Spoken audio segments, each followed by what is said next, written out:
Kinakarma na nga ba ang China sa ginagawa nilang panghaharas sa Pilipinas?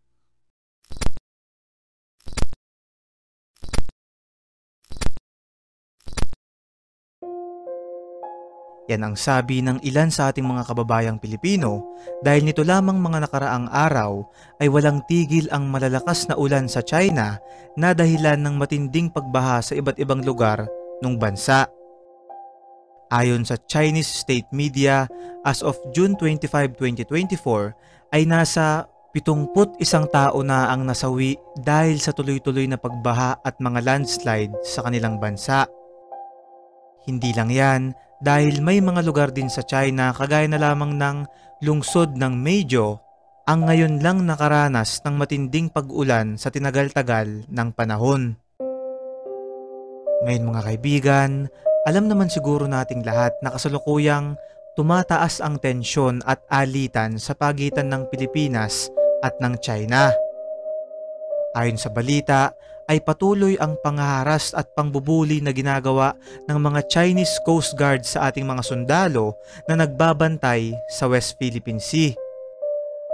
Dahil dito ay naisip ng ilan sa atin na baka raw kinakarma o pinaparusahan na ang China sa kanilang mga aksyon na ginagawa laban sa ating bansa. Ang nakakakilabot dito mga kaibigan, ayon sa ilang mga conspiracy theorist, ang sakunang nararanasan ngayon ng China ay matagal na raw na nakasulat sa Biblia na makikita natin sa Book of Revelation na kung tawagin ay ang The Seven Trumpets. Sinasabi dito na kapag tumunog ang isa sa mga trumpeta nito, ito ay isang senyales na may mangyayaring matinding sakuna o delubyo. Ang nakakatakot dito ay pinaniniwalaan ng karamihan na tumunog na ang 5 sa mga trumpeta nito. At halos lahat ng sakunang kaakibat na mga trumpetang ito ay nangyayari sa China. Mga kaibigan, ayon sa Book of Revelation, ang pagtunog ng unang trumpeta ay senyales na masusunog ang mga puno. At nito lamang ng Marso ng kasalukuyang taon ay nagkaroon ng malaking wildfire sa probinsya ng Sichuan sa China na sumira sa 30 ektarya ng mga puno kung saan 3 tao ang nasawi.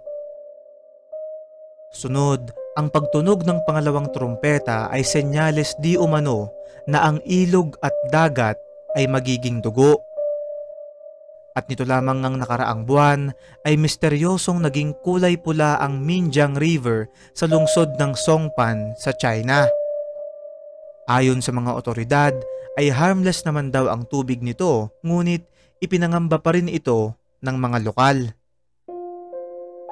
Sunod mga kaibigan, ang pagtunog ng pangatlong trompeta ay senyales daw na ang tubig ay magiging maalat.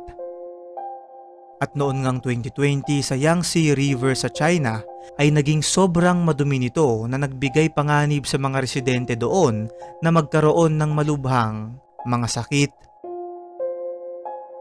Sunod, sinasabing ang pagtunog ng pang-4 na trompeta ay senyales daw ng pagdilim ng kalawakan. At mga kaibigan, ito ay nangyari ulit sa China sa mismong kapital ng bansa, walang iba kundi ang Beijing. Ito ay naganap noong May 22, 2020 kung saan sa ganap na 3:45 ng hapon ay bigla na lang naging sobrang dilim ng kalawakan na halos wala nang makita ang mga tao. Sunod mga kaibigan, ang pagtunog ng pang-5 trompeta ay pinaniniwalaang senyales daw na may babagsak na malaking bulalakaw mula sa langit at tatama sa ating planeta. Sa aking pagsasaliksik ay wala pa namang ganitong nangyayari sa panahon natin ngayon, pero may ilang mga teorya ang nagsasabi na ang bulalakaw raw na tinutukoy dito ay maaaring isang nuclear weapon na babagsak sa iba't ibang bansa kung sakali mang magkaroon ng ikatlong digmaang pandaigdig. Sunod mga kaibigan, ang pagtunog ng pang-anim na trumpeta ay senyales daw ng pagkaubos ng malaking porsyento ng mga tao.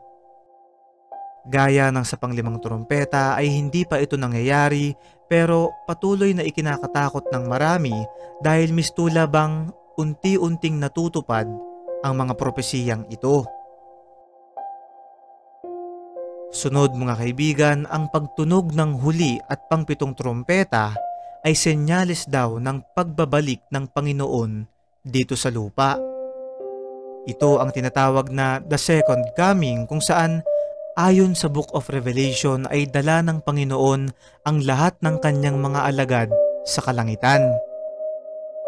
Obvious naman mga kaibigan na hindi pa ito nangyayari, pero ito ang isa sa mga talagang pinaka-inaabangan at hinihintay ng mga relihiyosong tao sa paniniwalang sila ay maliligtas. Mga kaibigan, ang aking mga binanggit ay pawang mga teorya lamang galing sa iba't ibang mga tao. Hindi ko sinasabi na ang 7 trumpeta na binanggit sa Biblia ay ang mismong nangyayari sa China, bagkus inilahad ko lamang na sila ay maaaring konektado sa isa't isa. Ikaw kaibigan, sa tingin mo ba ay pinaparusahan o kinakarma na ang China dahil sa kanilang mga aksyon? I-comment mo sa baba ang iyong opinyon at magkakasama natin itong pag-usapan. Ano't ano pa man mga kaibigan ay wala pa rin sino man sa atin ang nakakalam kung totoo ba to o hindi. Kaya nga sa atin ito lang ay isang hiwaga.